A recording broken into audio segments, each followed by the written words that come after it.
Can you take me through exactly what happened? I was in the midst of a 129-mile swim of the entire length of the lake. Most of the days were relatively uneventful. It's the same old thing. That day, I'd been swimming for 2 or 3 hours already. The very first thing felt a lot like when your mobile phone's in your pocket and it vibrates. And the next thing I thought was that I'd caught on something.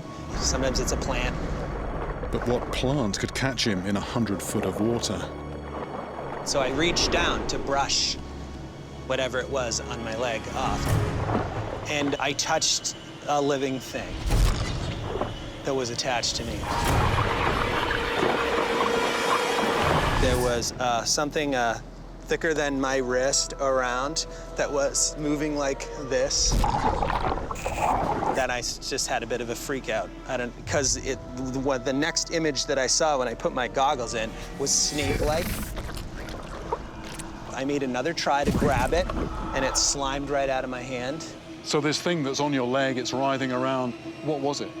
It turned out to be about 3.5, 4 foot long sea lamprey. Sea lampreys are survivors from the depths of time. Like aquatic vampires, the adults are blood parasites that attach to other fish to feed when in the ocean, but they head into freshwater to spawn. Their mouths are made up of a powerful suction disc lined with rows of needle-sharp teeth. In the center lies the ultimate weapon, a piston-like tongue tipped with rasping plates, which bores its way into its host. Once attached, it may feed for hours, days, or even weeks, growing fat on its prey's blood. I ended up pulling it off, and the first time I pull it off, it shot back on. They don't want to be removed. So I got a hold of the thing finally, and I managed to throw it. So I remember seeing it like in the air, like a snake flailing around and fall. This thing, it somehow just short-circuited your rational response in a way? You know, I've been caught in lightning storms. I've swum through nuclear waste. I've been run over by boats. This is the thing that got to me the most. They're extremely fast, extremely aggressive, they're very hard to fight, they're very difficult to kill, and they want your blood and nutrients. It turns out I'm after a formidable and unhookable aquatic vampire. So how do I possibly catch one? Sea lampreys usually attach to larger fish in the ocean to feed, but recently it seems they've begun to attack swimmers too, who've dared to venture into the lake's deeper waters. But what exactly are they, and why are they attacking humans? I'm hoping one woman has the answers. Dr. Ellen Marsden has become a specialist in these resilient bloodsuckers, which are commonly confused with eels. But this is by far the most ancient river monster I've ever attempted to catch. Seeing eel and lamprey side by side, the difference starts to become clear. This is a true vertebrate.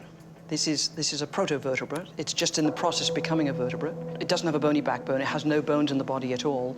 It's so primitive, it doesn't even have a true jaw. It has no lower mandible. It can't bite, whereas an eel has a true jaw and can actually bite into something. So it's a fish, but it's the very beginning of the fish lineage. Around 300 million years of evolution separate these two animals. In fact, we have more in common with the eel than the eel does with the lamprey. So the predation is all about this structure on the front, is it? Right. And it's rather deceptive because you think, wow, all those teeth. They are teeth, but not in the way we think of them. They're not to bite. These are just grippers. It's like having gripper gloves to be able to grab something that's slimy. The thing that does the damage is actually down here in the mouth itself. So it has a tongue, much like the eel has a tongue, and on that tongue are chisel-like teeth. So this tongue is acting like a piston.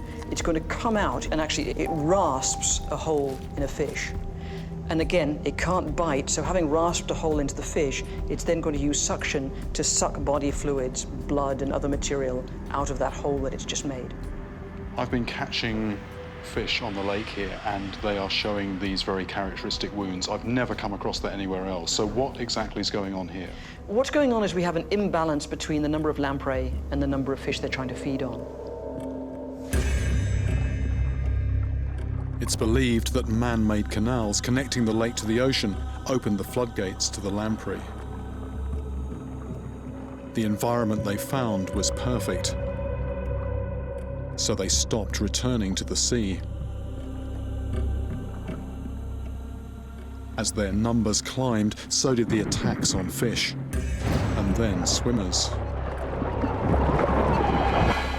I've heard story after story, yet so far the lamprey has managed to elude me. So Dr. Marsden has put me in touch with a team from US Fish and Wildlife to see if we can catch one in the wild. The thing about a jawless fish is that I can't catch that in the normal way with a piece of bait on the end of a line, so I'm having to go about things a slightly different way. Instead of rods and lines, we're using up to 700 volts to temporarily stun the fish. Once transferred to a live well, the fish soon recover, and we'll be able to check whether they've brought any passengers with them. Oh, there's pike. Big pike.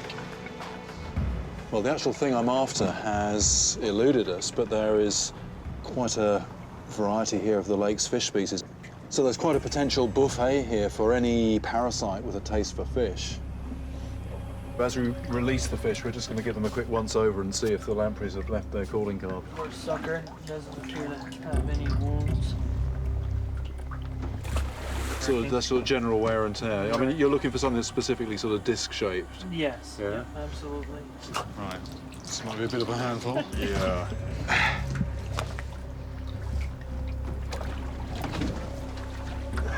Surprisingly, the first victim is one of the lake's top hunters. So that's pike. This. Oh. It definitely, you can still see some muscle tissue. So we've got a pike here. Pike is well known as a predator. I can see how a young pike might be unlucky enough to fall victim. But I'm surprised by what we find on a 20-pound adult. Right. And there's a mark here, just behind the pectoral fin. Possibly a lamprey's had a go at this. Oh yeah, that's gone nicely. So pike, I mean, they're a large, fast predator, and it looks like lampreys are not even afraid to take them on. The evidence of lamprey attacks is all around me, but frustratingly I still haven't found, let alone got my hands on, a live one. Then the team tell me of a river where lampreys head upstream in their thousands to spawn, where they are intercepted by a fish trap like no other. I'm going there to meet fish biologist Brad Young.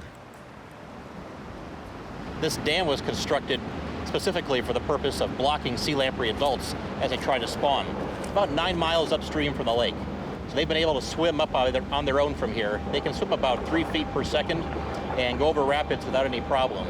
So as they're migrating upstream to find places to build nests and reproduce, we intercept them in this trap, and the sea lamprey are taken out and destroyed on site. Usually the river monsters I hunt are elusive creatures that are often revered or even protected. But it's a different story here. Culling has started to reduce the number of attacks, and the trap may be my only chance to get my hands on this primeval predator. But that means descending into a cramped concrete cell in the middle of the dam. A cell that could be harboring hundreds of blood-sucking lampreys. Oh! Ah! I think I just trod on something. Oh, there's a lot around the intake. A lot around there. Ah, I can just feel it's soft. Ah. There you go. Oh, yeah.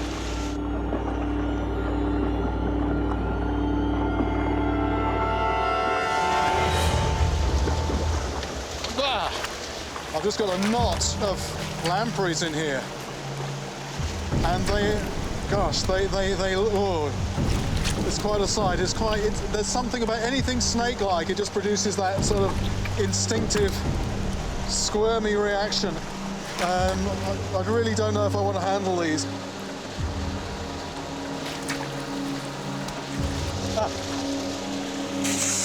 Right, here we go. Oh look, there's one attached to another one there.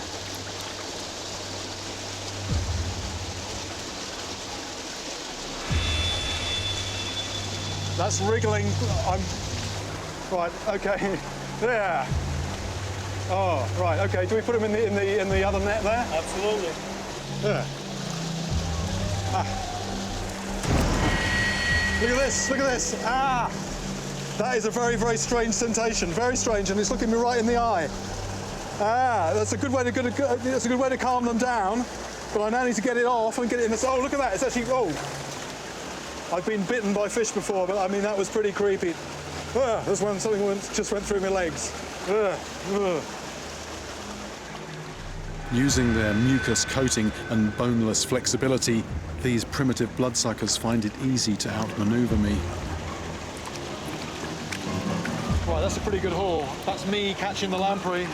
The next stage, which I'm not particularly looking forward to, is them catching me. I've waded through their writhing bodies in a trap built to eradicate them. Now I'm going face to face, fang to vein, with a real living vampire. And that's a strange feeling. That's a very strange feeling. There's suction, but there's something sharp going on as well. Ah! It's really getting stuck in there. Oh. The thing is, if you get these things attached, you're actually going to want to get them off. If you're swimming, you're needing your limbs to keep you afloat, to keep you moving. So what are you going to do? You've got these creatures attaching to you. Do I carry on swimming with maybe more and more attaching, or do I stop swimming, try and get these things off?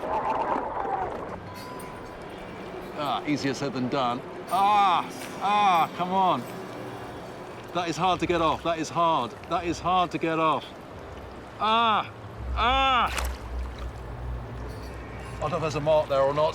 Hopefully there's not a big red hole. That feels a bit sore. I mean, these things are like aquatic vampires. I don't think that's an experience I want to repeat. Yeah. I think I've seen and felt enough. But netting a lamprey in someone else's trap is not my idea of catching a river monster. I need to face up to this creature my way. To do that, I have to travel 2,500 miles to the Pacific Northwest, where I've heard that lampreys are caught using a traditional but dangerous technique.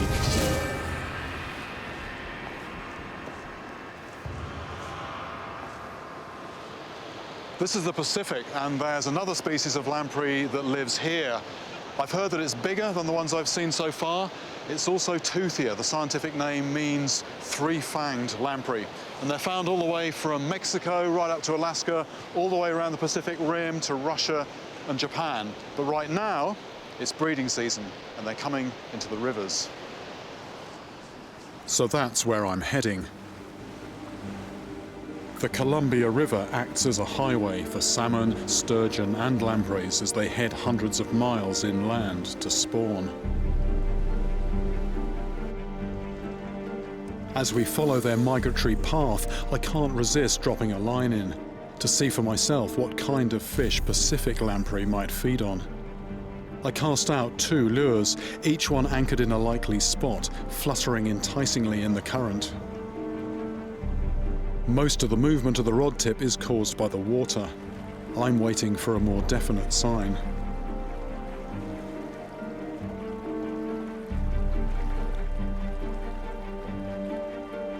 Yeah. Okay. Ooh. Oh, that's going.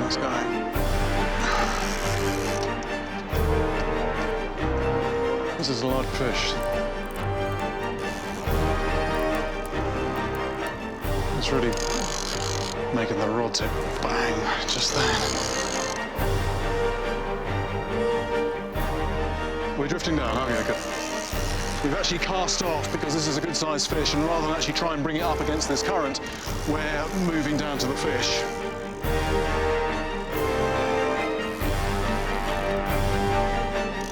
Right, getting close to the fish now. Oh yeah.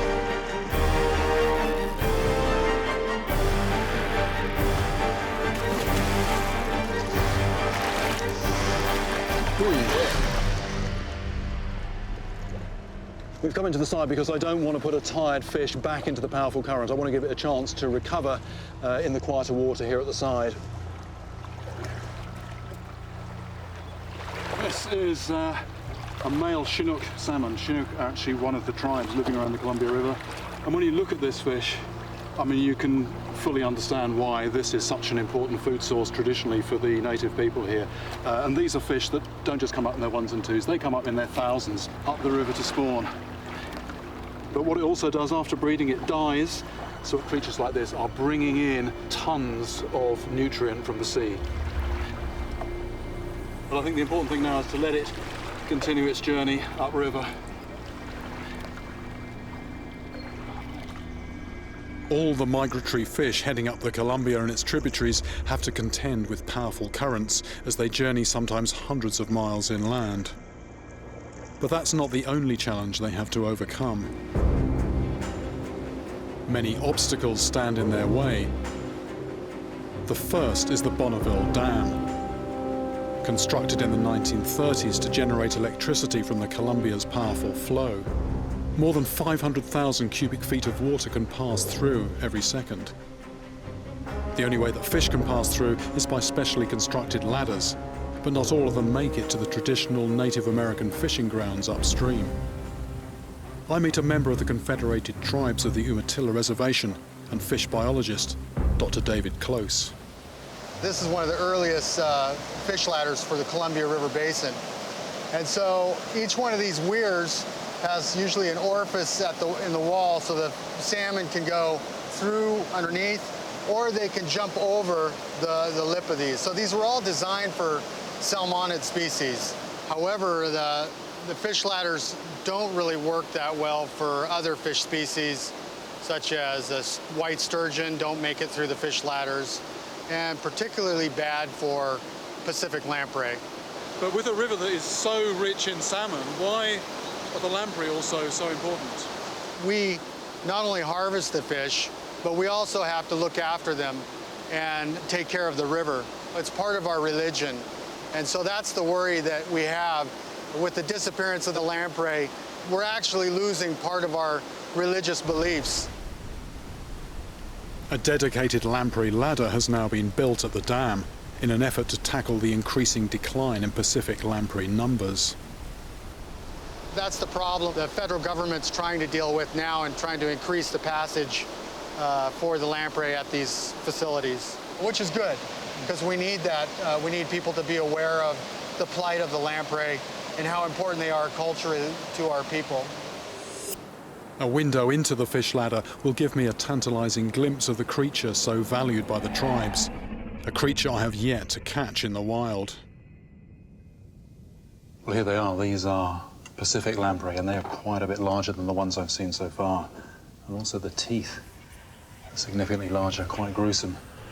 And again, just the sheer numbers of them. This is a mass invasion of underwater vampires. I find it hard to imagine how the annual arrival of such a gruesome animal can be celebrated.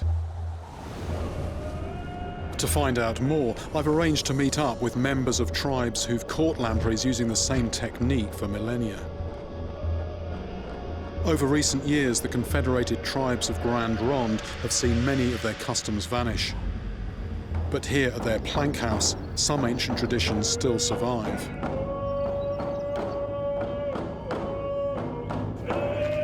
Greg Archuleta catches and cooks lampreys using traditional methods. They don't have bone, they have a cartilage. So this thing has to be pulled all the way out. It's a kind of a real elastic cord. You got to get the whole thing out, because if you're not, it gives it a bitter taste. So what you've got left is just skin and meat, nothing else? Yeah. So now it's ready, we'll put it on the fire. Given the choice of salmon or lamprey, many native elders go for lamprey every time.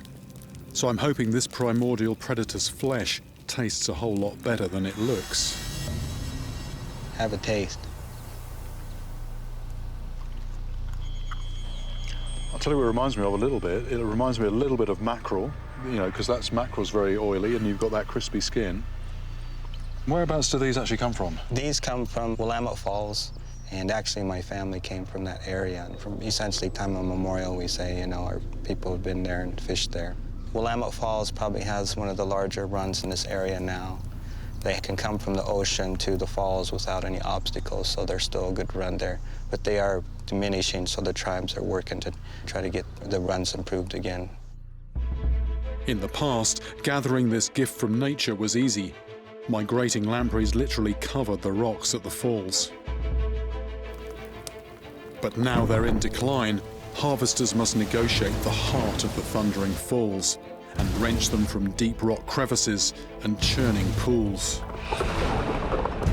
Entering the lair of this ancient bloodsucker is not only dangerous, but frankly horrifying. It's extremely rare for outsiders to join the hunt, but the Grand Ronde have made an exception. I hope I can repay their generosity with a decent haul of lamprey. Tribal Council member Peter Wakeland and his son Tory take me up the turbulent waters of the Willamette River towards the falls. Bruises are very common. There's a lot of big boulders in there. It's very slippery. Presume you can't see anything? I think it's definitely an art of feel. You're just going to be pretty much blind and feeling away down in there. Yeah. 150 miles from the ocean, we're on the same migratory path as salmon, sturgeon and lamprey. Anything swimming up the Willamette River is eventually going to encounter this 40-foot high wall of rock curving round for 1,500 feet. I'm awestruck by the challenge facing both the fish and us. In terms of the volume of water, these are the biggest falls in the entire US after Niagara. And you can well understand how this is going to cause a pause in the fish migrations. And this is why people have been coming to this place for millennia. And it's into this water that I've got to go.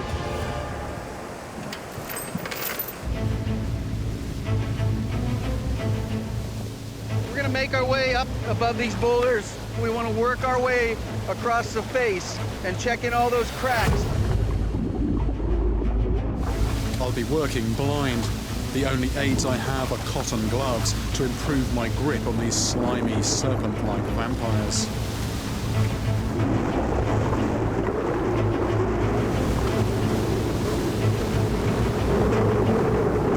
Peter tries to shield me from the huge surge that's pulling at our legs under the water.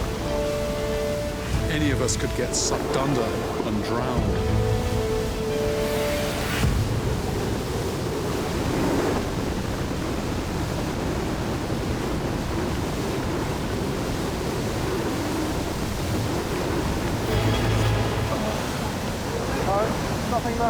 The sound is deafening. I can barely hear Peter's instructions. I'm desperate to get my hands on a lamprey, but I'm coming up empty. Further up, there's a rock face where lampreys congregate right under the highest falls. But the risks are much greater. I don't think we have a choice. We're going to get further into the falls. The slick basalt is lethal. If I slip, I could be forced under and pinned down by the thundering water. I wouldn't be the first person to drown here. I think we're going to go in, try to get a good foothold so you don't get flushed over the edge. Then we're just going to start reaching down, feeling. You're not going to be able to see, and there's a lot of water coming over today. Around 20,000 cubic feet per second.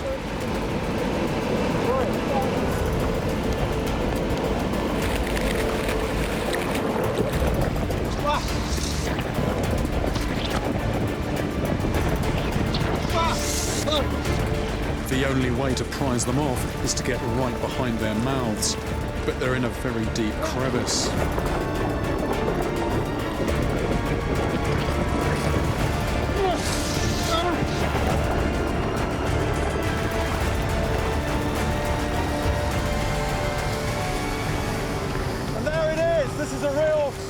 first for me. This is a fish that can't be caught on a bait, on a rod and line.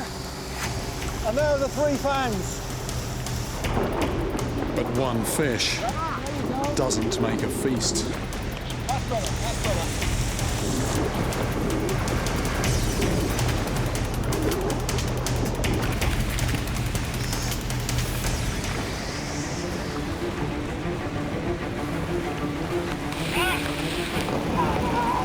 Just as I've mastered my technique, I feel something hit me. Dozens of lampreys are flying out of the falls. The fish have all spooked from this hole, so we've got to go into the even wilder water here. Can't really see, there's so much water.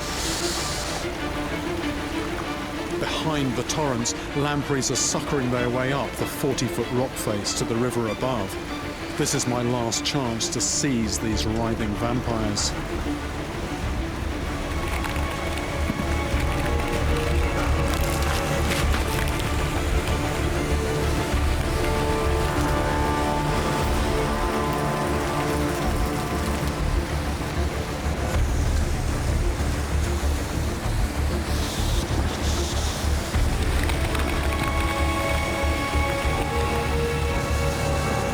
Hoping to bag at least 30. Peter finally says we have enough. Even though I've now got one in my hands, the lamprey is still a very hard creature to pin down. To some people it's this hideous invader, but to others it's a gift from nature. And with its snake-like body, its vampire-like feeding habits, you can well understand why for some people this has become the stuff of nightmares. A primordial vampire that's been on the earth longer than any other river monster. Now!